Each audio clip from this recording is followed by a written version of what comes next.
Olá, queridas irmãs, queridos amigos.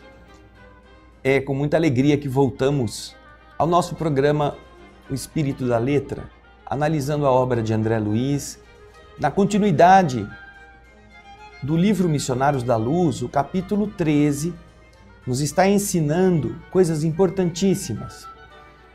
No programa anterior, vimos sobre a sexualidade, conceitos espirituais relevantíssimos a respeito de como utilizar o sexo como uma ferramenta nobre que demonstra a elevação do espírito, e que a sexualidade não está na conjunção carnal, não está na união física com funções procriativas exclusivamente. Ao contrário, nós encontramos conceitos espirituais que falam da fecundação, que não é apenas a finalidade de produzir corpos, mas a fecundação espiritual, a fecundação de valores, a fecundação de novas perspectivas para as realizações humanas.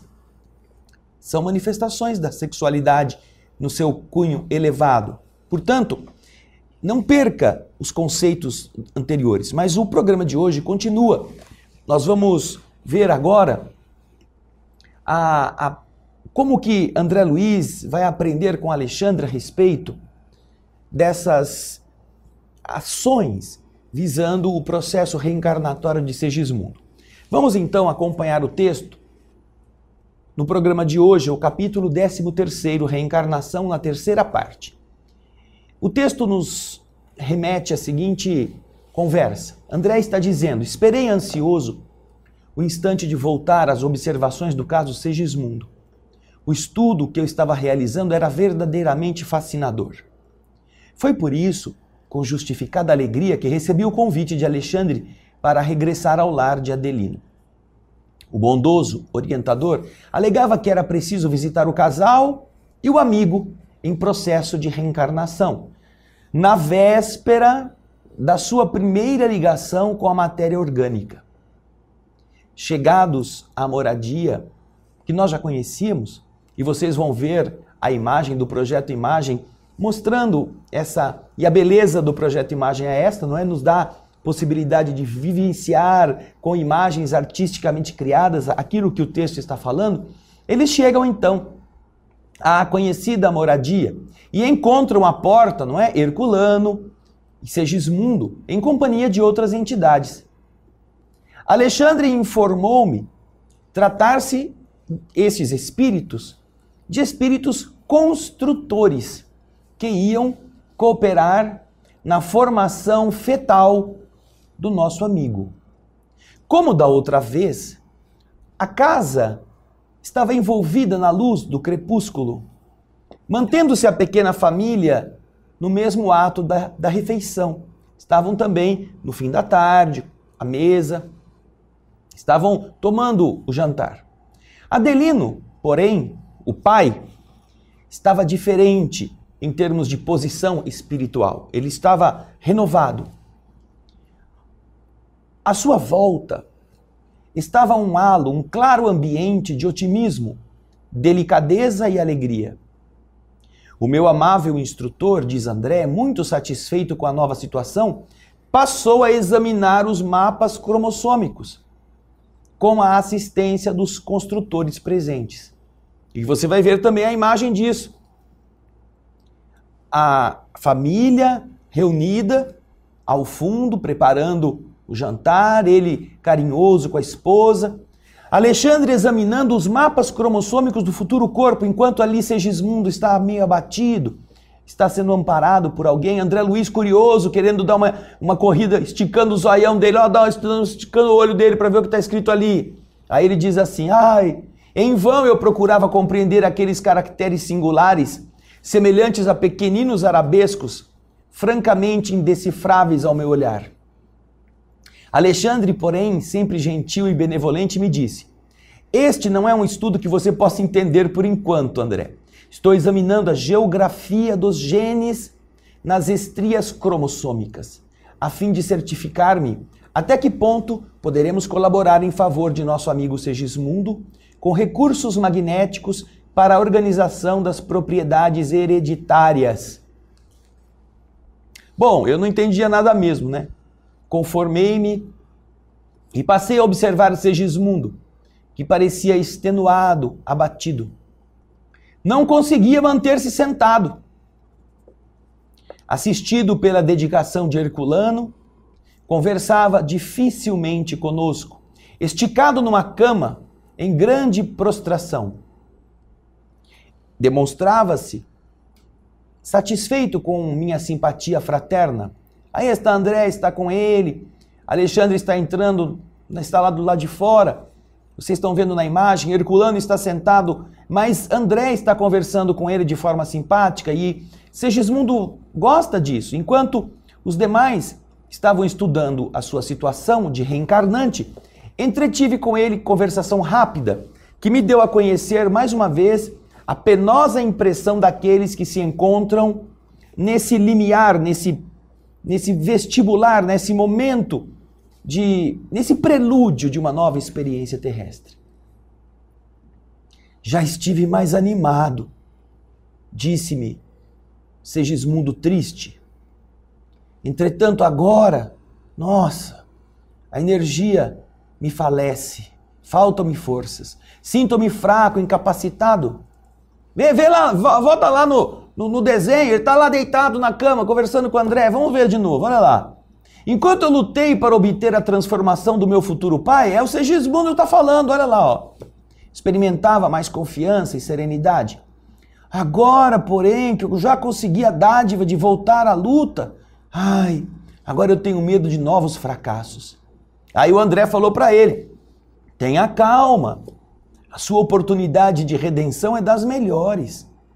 Além disso, Segismundo, muitos companheiros estarão seguindo você de perto, colaborando em seu êxito no amanhã. Segismundo sorriu com dificuldade e disse, sim, é verdade, eu reconheço. Dentre todos os irmãos que me assistem agora, Herculano me acompanhará com desvelo e constância. Bem sei. No entanto, o renascimento na carne, com os valores espirituais que nós já possuímos, representa um fato gravíssimo em nosso processo de elevação. Ai de mim se eu cair outra vez. Eu então dirigia-lhe exortações de coragem e bom ânimo, quando o meu orientador, dando por fim do exame da documentação, se aproximou de nós e falou-lhe com afetuosa autoridade. Segismundo, é incrível que desfaleça você no momento culminante de suas atuais realizações, meu filho. Restaure a sua fé, regenere a esperança, porque você não pode entrar na corrente material como se fosse um dos nossos irmãos ignorantes e infelizes, que reclamam quase absoluto estado de inconsciência para voltarem de novo ao santuário maternal. Não deixe de ajudar com sua confiança em nosso trabalho para o seu próprio benefício, Segismundo. Dê trabalho à sua imaginação criadora. Pense nos primórdios da sua condição fetal, formando em sua mente um modelo adequado. Imagine que você voltou a ser criança. Você encontrará na maternidade nobre de Raquel os mais eficientes auxílios e receberá de nós outros a mais decidida colaboração. Entretanto, lembre-se de que o seu trabalho individual será muito importante no setor da adaptação e da recepção, para que triunfe na presente oportunidade. Não perca tempo em expectativas ansiosas, cheias de apreensões e dores. Levante o padrão de suas forças morais. Segismundo ouviu respeitoso a advertência.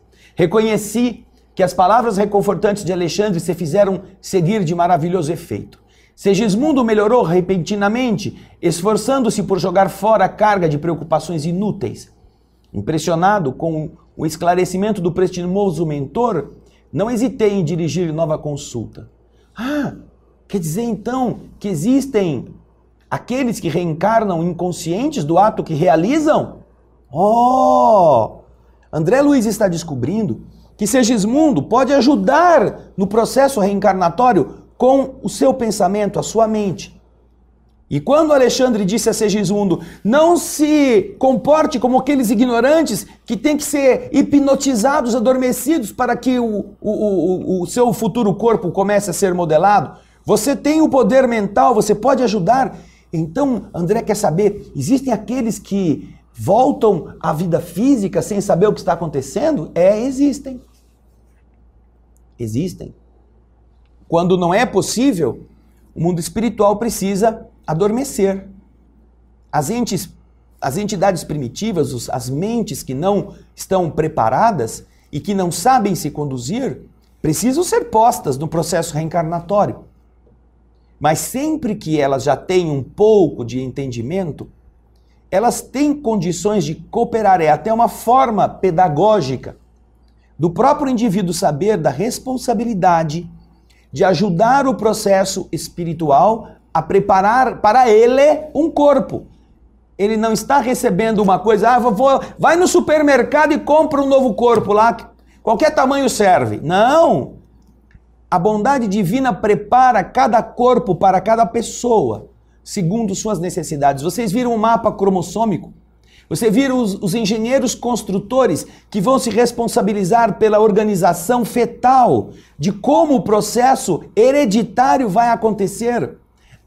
Alexandre estuda a geografia dos genes, onde estão os genes na cadeia cromossômica, para entender o que será possível ajudar Segismundo na modelagem do futuro corpo, para que esse corpo seja o melhor. Você está vendo aí, olha lá, as suas características. André Luiz não consegue entender nada, mas Alexandre está lendo como é que os genes estarão colocados para ajudar Segismundo na formação do corpo futuro. Você não imaginava que a reencarnação fosse assim, não é? Você está pensando que quem vai reencarnar é um anjo? Não, não é um anjo de Deus, não, é um espírito comprometido. Ele matou Adelino na encarnação anterior, está aí, está reparando os seus erros. É um espírito comprometido com seus equívocos e ainda assim está recebendo todo o amparo divino para ter um corpo que seja o melhor para sua missão. Impressionante, não é? É muito mesmo. E você não viu nada ainda. Esse capítulo é muito rico. Daqui a pouquinho nós vamos voltar na continuidade desta preparação. Não demore não, eu não vou demorar muito para voltar não, tá bom? Vou reencarnar rapidinho. Espero você.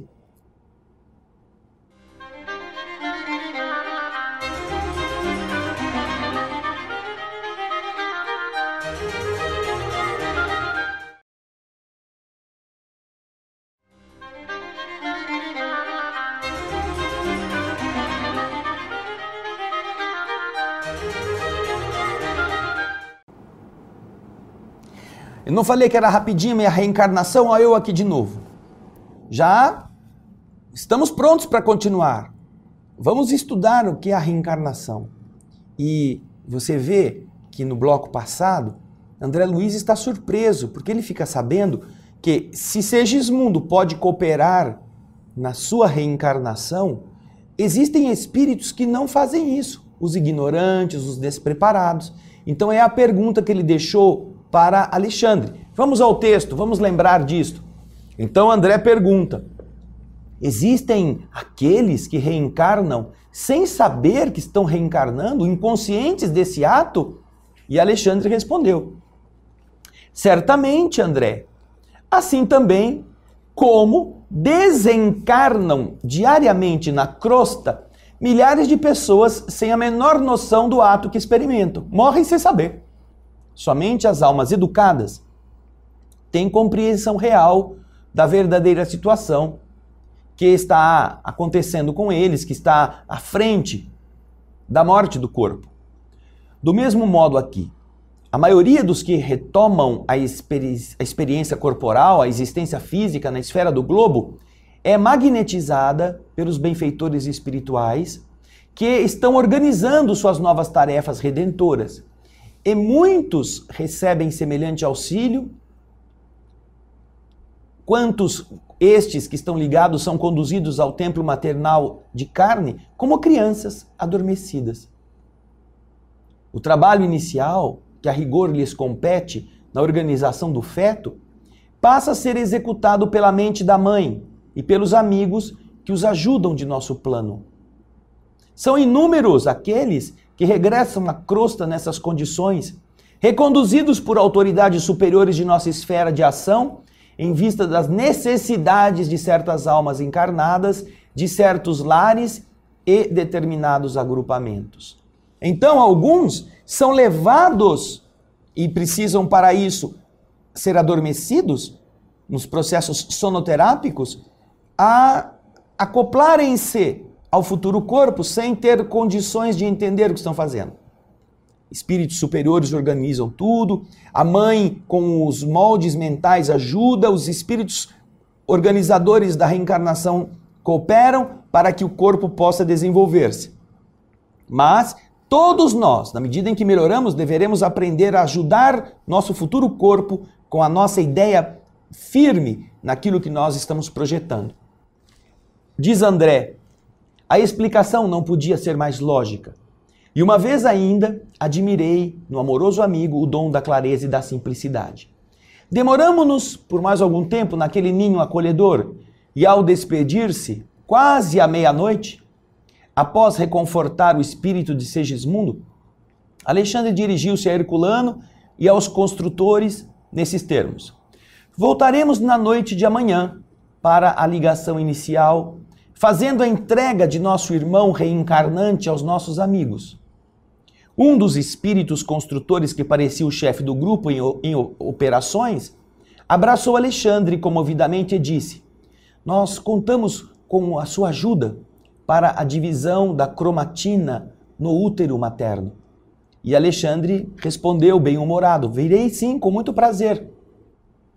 Voltando às outras ocupações, diz André, eles não precisavam ficar ali na casa, agora eles voltaram lá para o nosso lar. E voltando para... Aí você está vendo, não é uma nave espacial não, eles estão indo para a cidade nosso lar, onde as ocupações deles estão esperando, porque eles só vão ter que voltar no dia seguinte. André não continha as ideias novas que a experiência de Segismundo despertava nele. Como seria feito o auxílio naquelas circunstâncias? Raquel estaria consciente da nossa ajuda? Como o casal interpretaria as nossas atividades caso viesse a conhecer a extensão de nossa tarefa? Alexandre, porém, incumbiu-se de interromper minhas indagações interiores, acrescentando, como se estivesse ouvindo os meus pensamentos. Ele estava mesmo, né? Espíritos superiores, eles escutam o que a gente pensa. Em casos dessa natureza, André, a nossa intervenção desenvolve-se com a mesma santidade que caracteriza a ajuda de um médico responsável e honesto ao praticar a intervenção no parto comum. A modelagem fetal e o desenvolvimento do embrião obedecem a leis físicas naturais, como acontece na organização de formas em outros reinos da natureza. Mas em todos esses fenômenos, os ascendentes de cooperação espiritual coexistem com as leis, de acordo com os planos de evolução ou resgate. Nossa ajuda, nosso concurso, portanto, em processos tais, é uma das tarefas mais comuns. Compreendi a elevação do esclarecimento e pacifiquei a mente esperando o dia seguinte. Escoadas, porém, as horas do dia, a curiosidade voltou a me perseguir, a me pinicar, a me espicaçar. Em que momentos deveríamos buscar a moradia de Adelino? Sem qualquer intenção menos digna, preocupava-me um instante da primeira ligação de Segismundo à matéria. Alexandre agiria no momento da união sexual ou o fenômeno obedeceria a diferentes determinações? Meu orientador sorria em silêncio, compreendendo-me a tortura mental. As horas sucediam-se umas às outras, e observando-me a impaciência, Alexandre me esclareceu bondoso.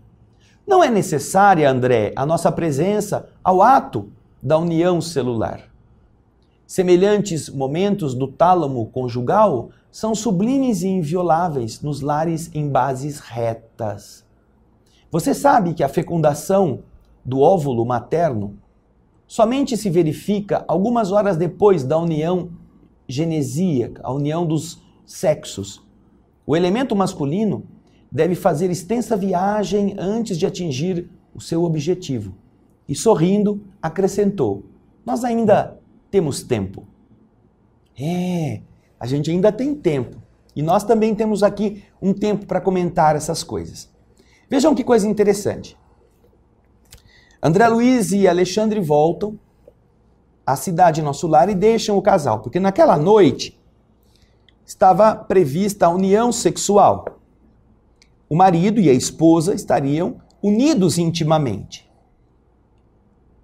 E esta união iria produzir a troca dos fluidos necessários para que as células fecundantes se encontrassem. Alexandre sabe que este momento não é o momento importante para a reencarnação, a não ser pelo fato de ele dar início à aproximação dos gametas masculino e feminino. André Luiz, entretanto, está ingênuo nessa situação, está curioso, ele não sabe se precisam estar ali na hora, se precisam presenciar o ato sexual. E Alexandre então lhe explica, não, nos lares que foram criados e que se mantêm em bases retas, a união íntima é algo inexpugnável, é algo protegido, é algo preservado. Ele inclusive usa um termo interessante. Ele diz que esta união física é algo que não é religioso, mas é algo que é sagrado. Semelhantes momentos do tálamo conjugal são sublimes, invioláveis. Quando os lares estão constituídos em bases retas, bases de honestidade, de carinho, de respeito, bases que fazem a mente trabalhar com o amor antes do sexo. E só depois de algumas horas é que vai acontecer o encontro do espermatozoide com o óvulo. Leva tempo, porque é um processo de seleção, inclusive. O esforço dessa viagem do gameta masculino através do útero, depois das trompas, até encontrar, existem as duas trompas, então tem uma parte que pega um caminho errado, porque a mulher ovula a cada mês de um lado das trompas, geralmente, e então todos os que foram para a trompa que não tem o óvulo vão morrer. Só os que pegaram o caminho adequado é que estarão encontrando, podendo fecundar. Então o Alexandre diz para o André, calma, nós ainda vamos ter um tempinho. Vamos voltar lá no dia seguinte, porque é o tempo necessário para que aí sim aconteça o processo de fecundação entre o espermatozoide e o óvulo. Nós vemos então como o mundo espiritual trabalha, e Alexandre fala isso, com a santidade de um médico que vai fazer o parto, com o respeito e a naturalidade de uma pessoa profissional que está vendo não uma mulher despida, mas está vendo um ser humano dando a oportunidade a outro ser humano de vir à vida. Então, nada daquilo de malícia, nada, sabe aquelas coisas de muito moleque, de muito homem assim. E agora a gente vai ver os dois transando junto lá na cama e como vai ser esse negócio? Não. Os espíritos, eles respeitam desde que as pessoas se respeitem. Desde que tenham entre si bases de nobreza no que sentem, desde que estejam com sinceridade e afetividade, criando o ambiente, e nós vamos ver isso nos próximos capítulos, nas próximas partes. O mundo espiritual preserva, inclusive, evita a ingerência de entidades inferiores nos momentos da intimidade do casal. Isso não quer dizer que as pessoas que estão no tálamo, no leito, não possam dar vazão a todo o modo peculiar de cada um de externar a sua sensação biológica, sua sensação de troca, de carinho. Não. Isto será feito dentro daquilo que o casal considera natural.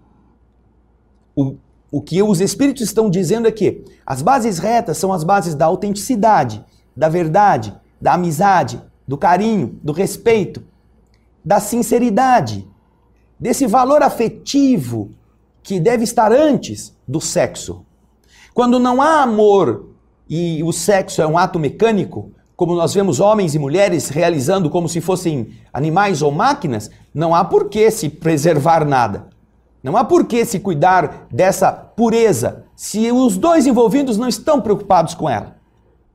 Então, observamos nesta postura de Alexandre um ensinamento muito grande, muito profundo para nossas práticas, para manter o equilíbrio de nossa organização familiar. Mas não terminamos não, o capítulo vai continuar, daqui a pouquinho nós vamos voltar a ele. Fique conosco.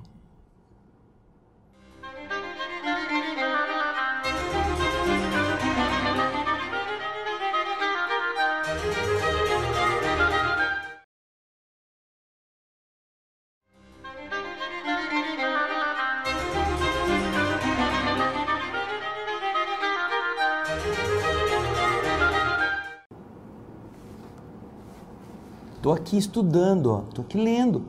Eu também tenho curiosidade. Eu não só fico aqui falando com você, não. A gente tem que aprender. E esta é uma coisa muito linda, porque a maior parte das pessoas hoje não pensa sobre essas coisas. Não entende o que significam esses valores da afetividade. Nós estamos jogados numa sociedade em que todo mundo é empurrado a tocar o corpo do outro e a ser tocado sem saber o que está fazendo. Achando que é isso que é legal, essa é a minha liberdade, o corpo é meu, eu faço o que eu quero. Vamos ver se é assim mesmo, não é?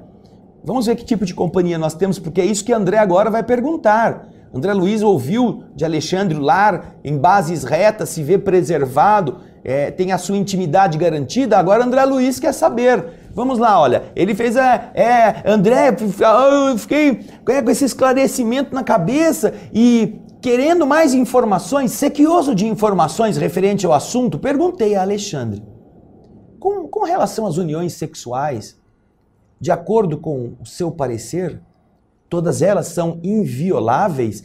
Invioláveis, olha lá, ó. Ele disse que as uniões dos lares em bases retas, elas são preservadas, mas será que todas as uniões sexuais são invioláveis? Perguntou André. Vamos ver o que está no texto, na explicação de Alexandre. Isto não, aduziu o instrutor atencioso. Você não deve se esquecer que eu aludi aos lares em bases retas. Todos os encarnados que constroem o seu ninho conjugal sobre a retidão conquistam a presença de testemunhas respeitosas que lhes garantem a privacidade dos atos mais íntimos, defendendo as fronteiras vibratórias contra as forças menos dignas, tomando por base de seus trabalhos os pensamentos elevados que encontram no ambiente doméstico dos seus amigos. Não ocorre o mesmo, entretanto, nas moradias cujos proprietários escolhem baixas testemunhas espirituais, buscando-as em zonas inferiores. A esposa infiel aos princípios nobres da vida em comum e o esposo, o marido, que põe sua casa em ligação com o meretrício, com a prostituição, não devem esperar que seus atos mais íntimos permaneçam coroados de veneração e santidade. Suas relações mais íntimas são objeto de participação das desvairadas testemunhas que escolheram. Eles tornam-se vítimas inconscientes de grupos perversos, que também dividem com ele as emoções da natureza fisiológica, do corpo físico. Eles também são induzidos a essas explorações das emoções mais baixas. E essas testemunhas, esses espíritos, vão induzindo essa dolorosa viciação. Ainda que esses cônjuges infelizes estejam temporariamente catalogados no pináculo das posições sociais humanas, não poderão trair a miserável condição interior. Sedentos que vivem de prazeres criminosos, dominados de estranha e incoercível volúpia. Então, eles podem parecer muito dignos, podem ser pessoas muito ricas, muito cultas, mas ainda assim, essa cultura e essa riqueza não vai impedir que eles sejam mal acompanhados. A esposa infiel, a mulher que se que se entrega a outros, e o homem que vai procurar mulheres de maneira leviana em lugares que não são adequados para a exteriorização sincera de sentimentos, quando voltam para casa, carregam consigo todo tipo de entidades que gostam daquele prazer desenfreado. E elas passam a fazer parte do ato sexual quando o casal dentro de casa está unido, e os espíritos amigos não têm como impedir, porque as próprias pessoas que estão morando ali foram buscá-los, foram buscar as más companhias. Os espíritos que estão preservando o lar não têm autoridade quando o dono da casa, a dona da casa, não tem autoridade. Não se impõe pelo valor moral. E não estamos aqui falando só no momento do sexo, não. Essa vibração, como vocês viram no texto um pouco antes, tem a ver com o quê? Com o padrão mental da convivência no lar, no dia a dia. Na conversação, no pensamento, nas ações, dentro de casa. Você constrói uma harmonia, constrói uma energia luminosa, positiva ou negativa. E é isso que deixa as barreiras totalmente vulneráveis. Vamos continuar então, ouvindo o que o André Luiz disse. Olha, essa resposta de Alexandre me impressionara, surpreendeu-me. Compreendi com mais intensidade que cada um de nós permanece com a própria escolha de situação em todos os lugares. Todavia, nova questão me surgia no cérebro e procurei movimentá-la para melhor aclarar o raciocínio. Disse então: eu entendo a magnitude das suas elucidações. Entretanto, considerando o perigo de certas atitudes inferiores daqueles que assumem o compromisso na fundação de um lar, que condição, por exemplo, é a da esposa fiel e devotada diante de um marido desleal e aventureiro no campo do sexo? A mulher nobre e santa vai ficar à mercê das criminosas testemunhas que o homem escolheu? Ela sofrerá a invasão do seu lar daquelas almas negativas que vêm com o marido irresponsável? Então, o instrutor muito veemente respondeu: não, André. O mal não pode perturbar o que é genuinamente bom. Em casos dessa espécie, a esposa garantirá o ambiente doméstico, embora isto lhe custe as mais difíceis abnegações e pesados sacrifícios. Os atos que lhe exijam a presença enobrecedora são sagrados, ainda que o companheiro, na vida comum, se tenha colocado em nível inferior aos brutos. Em situações como essa, no entanto, o marido imprevidente torna-se lentamente cego à virtude e converte-se, por vezes, no escravo integral das entidades perversas que ele tomou por testemunhas habituais, presentes em todos os seus caminhos e atividades fora do santuário da família. Chegado a esse ponto, é muito difícil impedir-lhe a queda nos desfiladeiros fatais do crime e das trevas. Oh, meu Deus, disse, quanto trabalho esperando o concurso à ajuda das almas corajosas, quanta ignorância a ser vencida. É, meu amigo, você diz bem, disse Alexandre, porque de fato, a maioria das tragédias conjugais se transfere para além túmulo, criando pavorosos infernos para aqueles que as viveram na crosta do mundo. É muito doloroso observar a extensão dos crimes realizados na existência carnal. E ai dos desprevenidos que não se esforçam a tempo no sentido de combater as paixões baixas. Angustioso lhes é aqui o despertar. Calei-me. E Alexandre, pensativo, entrou também em silêncio profundo, dando-me a entender suas admiráveis faculdades de concentração. Eram aproximadamente 22 horas quando nos pusemos a caminho da residência de Raquel. A pequena família acabava de recolher-se.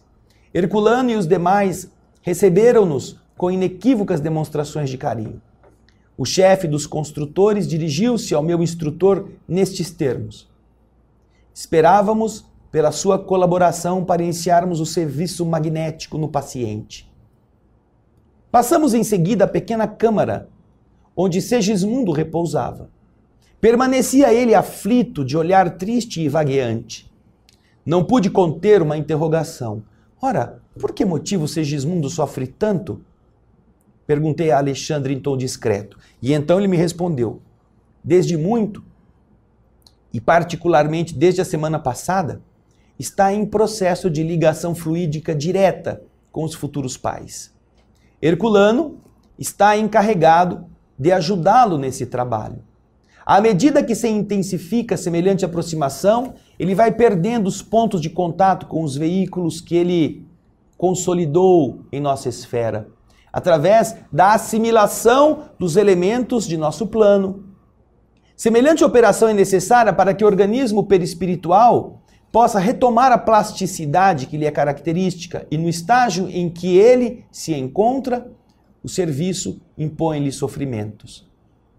A observação era muito nova para mim e continuei perguntando, mas o organismo perispiritual de Segismundo não é o mesmo que ele trouxe da crosta ao desencarnar pela última vez? Na última vez ele não desencarnou e veio com o perispírito dele? Veio. É verdade, nós vamos ver a pergunta sendo respondida no próximo bloco. Mas neste bloco aqui, enquanto André está querendo saber do perispírito, nós vamos lembrar do que eles disseram em relação à garantia da integridade no lar. Todos estamos sendo ensinados a construir uma harmonia vibratória. Mas aqueles que se recusam a manter uma disciplina mental, a agirem de forma elevada e nobre, trazem consigo as más companhias. No caso, vocês viram a pergunta de André sobre a mulher justa, a mulher correta, ou o homem correto com a mulher prostituta, a mulher leviana, ou o contrário, a mulher nobre com um marido abrutalhado. Eles preservam, os que são nobres preservam com sua vibração o ambiente, mas aqueles que estão em situação de leviana conduta, eles estarão fora do lar, submetidos às ações obsessivas destas entidades com quem eles se relacionam. Porque eles não se relacionam só com homens e mulheres fora de casa. Eles se relacionam com espíritos que querem aquelas volúpias como alimento para eles. Eles sugam estas energias e eles acompanham estes seres. E eles vão de degrau em degrau, de degrau em degrau, descendo a escala do equilíbrio. E na rua, no trabalho, nas necessidades domésticas, eles vão ficando muito, muito incomodados, cada vez mais escurecidos, cada vez mais embrutecidos, até que percam o controle de si mesmos ou tenham que romper essas circunstâncias com atitudes ou pedido de socorro ou atos de delinquência, inclusive, como disse Alexandre. Daí sermos nós responsáveis pelo tipo de conduta que a nossa mente realiza e companhia que ela mesma atrai.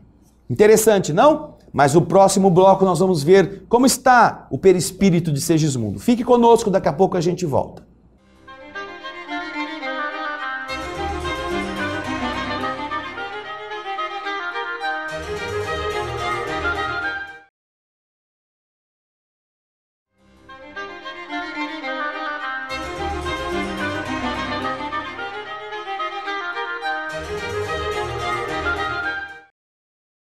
Então, estamos de volta para o último bloco do programa, do capítulo 13º do livro Nosso Lar, Reencarnação. E olha, no final do bloco anterior, nós temos uma revelação que foi feita por Alexandre e que é muito interessante. Nós aprendemos na doutrina espírita a palavra perispírito, como se fosse o corpo vibratório da alma, e é mesmo. Só que esse perispírito, ele é composto de várias camadas. São corpos dentro do mesmo corpo. E é aqui que também encontramos essa revelação. É como se fosse uma cebola que vai sendo consolidada naquilo que nós chamamos na doutrina espírita de perispírito. E é aqui que Alexandre fala, veja só o texto. Ao observar Segismundo naquela dor, naquele momento difícil do reencarne, ele diz assim, à medida que se intensifica semelhante aproximação de Segismundo com seus futuros pais, ele vai perdendo os pontos de contato com os veículos que ele consolidou em nossa esfera, através da assimilação de elementos do nosso plano. Os corpos que ele possui no perispírito, ele vai perdendo esses contatos. Semelhante operação é necessária para que o organismo perispiritual possa retomar a plasticidade que lhe é característica, e no estágio em que ele se encontra, o serviço lhe impõe sofrimentos. O texto continua. A observação era muito nova para mim e continuei perguntando, diz André. Mas o organismo perispirítico de Segismundo não é o mesmo que ele trouxe da crosta ao desencarnar pela última vez? Sim, concordou o orientador. Tem a mesma identidade essencial. Todavia, com o decorrer do tempo, em vista da nova alimentação e novos hábitos em meio muito diferente, incorporou determinados elementos de nosso círculo de vida, dos quais é necessário ele se desfaça a fim de poder penetrar com êxito a corrente da vida carnal. Para isto, as lutas das ligações fluídicas primordiais com as emoções que lhes são consequentes desgastam-lhe as resistências dessa natureza, salientando-se que nesta noite faremos a parte restante do serviço, mobilizando em seu auxílio nossos recursos magnéticos. Oh, disse eu então, não teremos aqui um fato semelhante à morte física na crosta? Alexandre sorriu e disse, sem dúvida, André, desde que consideremos a morte do corpo carnal como simples abandono de envoltórios atômicos terrestres. Reconheci, porém, que a hora não comportava longas dissertações e vendo que o meu bondoso instrutor prestava atenção nos espíritos construtores, abstive-me de novas interrogações. Seguido pelos amigos, Alexandre aproximou-se de Segismundo e lhe falou bem-humorado. E então, Segismundo, mais forte, e acariciando-lhe o rosto, acrescentou, você deve estar satisfeito. É chegado o momento decisivo. Aí é a conversa que vocês estão vendo. Todas as nossas expressões de reconhecimento a Deus são insignificantes, Segismundo, diante da nova oportunidade recebida. E arquejante, Segismundo respondeu, sim, estou grato. Não se esqueça de mim, com o auxílio necessário. E olhando angustiosamente para o meu orientador, observou inquieto. Tenho receio, muito receio. Alexandre sentou-se ao lado dele, como se fosse um pai, e lhe disse com ternura, não guarde o monstro do medo no coração. A hora é de confiança e coragem. Ouça, Segismundo, se você guarda alguma preocupação, divida conosco os seus pesares. Fale de tudo o que constitua dificuldade em seu íntimo. Abra sua alma, querido amigo. Lembre-se de que o instante da passagem definitiva de plano se aproxima. Torna-se indispensável manter o pensamento puro, lavado de todos os detritos. Segismundo deixou cair algumas lágrimas e conversou com esforço. Sabe que eu realizei pequenina obra de socorro nas cercanias de nossa colônia espiritual. A obra foi autorizada pelos nossos maiores e, apesar do bom funcionamento, eu sinto que ela não está terminada e que tenho em suas estruturas grande responsabilidade. Não sei se fiz bem ao pedir agora a volta ao mundo físico antes de terminar meu trabalho. Entretanto, reconheci que para seguir adiante precisava reconciliar-me com a própria consciência, procurando os adversários de outro tempo. A fim de resgatar minhas faltas, eu precisava fazer isso. E enquanto Alexandre e os demais amigos o acompanhavam em silêncio, Segismundo prosseguia. Foi por isso que insisti tanto pela obtenção de minha volta. Como poderia conduzir os outros à plena conversão espiritual diante dos ensinamentos do Cristo, sem haver pago minhas próprias dívidas? Como ensinar os irmãos sofredores, sofrendo eu mesmo, dolorosas chagas em virtude do passado cruel? Agora, porém, que se aproxima o recomeço difícil, me tortura o receio de errar novamente. Quando Raquel e Adelino voltaram, prometeram-me amparos fraternais e estou certo de que serão 2 benfeitores para mim. No entanto, afligem-me receios e ansiedades diante do futuro desconhecido. Valendo-se da pausa que se fizera natural, Alexandre pegou a palavra com franqueza e otimismo e disse: não adianta inquietar-se tanto, meu amigo. Desprenda-se de suas criações aqui. Todas as nossas obras, efetuadas de acordo com as leis divinas, sustentam-se por si mesmas. E elas nos esperam em qualquer tempo para a colheita de saborosos frutos de alegria eterna. Somente o mal está condenado à destruição e apenas o erro necessita laboriosos processos de retificação. Esteja, portanto, calmo e feliz, Segismundo. Sua insistência pelo regresso atual aos círculos da Terra foi muito bem lembrado. O resgate do desvio de outra época concederá ao seu espírito uma luz nova e mais brilhante. Persevere no seu propósito, insista. Valer-se da escola, receber-lhe a orientação sublime, tornar-se senhor de novo dos benefícios representa a maior felicidade do aluno fiel. Assim, portanto, Segismundo, a sua felicidade de voltar agora à esfera carnal é muito grande. Lave a sua mente na água viva da confiança em Deus e caminhe. Para a nova experiência, você não pode levar a não ser o patrimônio divino já adquirido com seu esforço para a vida eterna, constituída pelas ideias enobrecedoras e pelas luzes íntimas que o seu espírito já conquistou.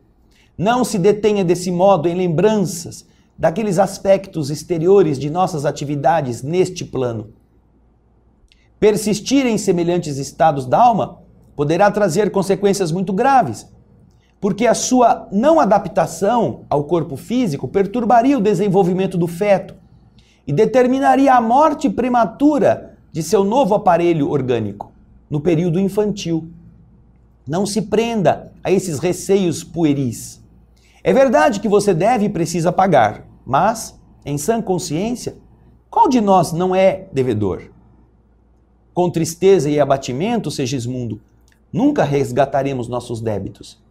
É indispensável criar esperanças novas. Segismundo fez um gesto significativo de afirmação e sorriu com dificuldade, mostrando-se menos triste. Não perturbe o seu trabalho valioso do momento. Recorde as graças que temos recebido e não tema. Calando-se o mentor, notei que Segismundo, sob forte emoção, não conseguia recursos para manter a palestra. Porém, eu o vi pegar a mão de Alexandre com infinito esforço, beijando-a, respeitoso, em sinal de reconhecimento. Puxa, que coisa linda, não? Ali, naquele instante, Segismundo está fazendo uma análise dos seus compromissos. Ele havia, no plano espiritual, iniciado uma obra beneficente lá perto da instituição a que ele fazia parte. Uma instituição, vamos supor, de amparo a espíritos necessitados e aflitos, mas ele sabia que ele precisava se tornar menos necessitado. Tinha ele pesos, nódoas, máculas, erros na consciência. E não é Deus que nos acusa, somos nós. Nós sabemos. Nós sabemos o que já fizemos. E nós sabemos o que precisamos fazer para corrigir. Não precisamos ser espíritos para saber onde estão os nossos débitos. Você que me assiste, eu que estou falando, nós todos sabemos o que já não deu certo em nossas condutas. Onde estão nossas fraquezas. E antes de nós termos que enfrentar a morte, se pudermos agora, nesta vida, começar a trabalhar isto, já estamos no corpo. Vamos corrigir, porque já temos a encarnação. Não precisaremos voltar aqui por causa dos erros que nós agora já sabemos. Podemos aproveitar esta vida. Porque se nós não aproveitarmos para corrigir o que erramos nesta vida, nós vamos voltar numa outra vida com o peso dos erros desta, para consertar também. Segismundo está sendo orientado a ver as coisas positivamente. E você, eu, todos nós que estamos na Terra, temos que trabalhar os problemas com olhos positivos. Não viemos aqui para nos lamentar como vítimas. Abandonemos o vitimismo, essa coisa, ai, coitado de mim, ninguém me ajuda, socorro, Senhor, o Senhor não está me ouvindo, não está me ajudando. Não, pare com isso, seja adulto. Nós precisamos ver a doença como um degrau que nos vai fazer subir a escada da evolução. Os momentos de dificuldade material para desafiar nosso espírito a trabalhar mais, a se disciplinar mais, a ver melhor o mundo por olhos que sejam diferentes do consumismo, do exagero, das inutilidades que nos têm hipnotizado. Precisamos sair disto. Alexandre está ajudando Segismundo, mas está nos ajudando a encarar a vida de uma forma muito mais nobre. Todos os problemas que você tem, que eu tenho, que nós temos, terão deixado de existir daqui a 50 anos. Para alguns daqui a 40 anos, para alguns daqui a 30 anos, para alguns daqui a 10 anos, para alguns daqui a 1 ano. Já não vão existir mais. Então, para que não aproveitar os momentos e aprender com eles? Para quando voltarmos para o lado de lá, podemos dizer, puxa vida, ai, valeu a pena, passei muito mal por alguns anos, mas agora eu estou livre daquilo que me prendia ao mal por milênios, meus defeitos. Coisa linda, não é? Alexandre está ensinando Segismundo e nos ensinando a nos livrar de milênios de equívocos pelo esforço de alguns anos na Terra, com bons pensamentos e boas atitudes. Aprendamos, porque o capítulo não acabou. Na próxima semana, nós vamos continuar a trabalhar o capítulo 13º e eu espero você. Muito obrigado e muita paz.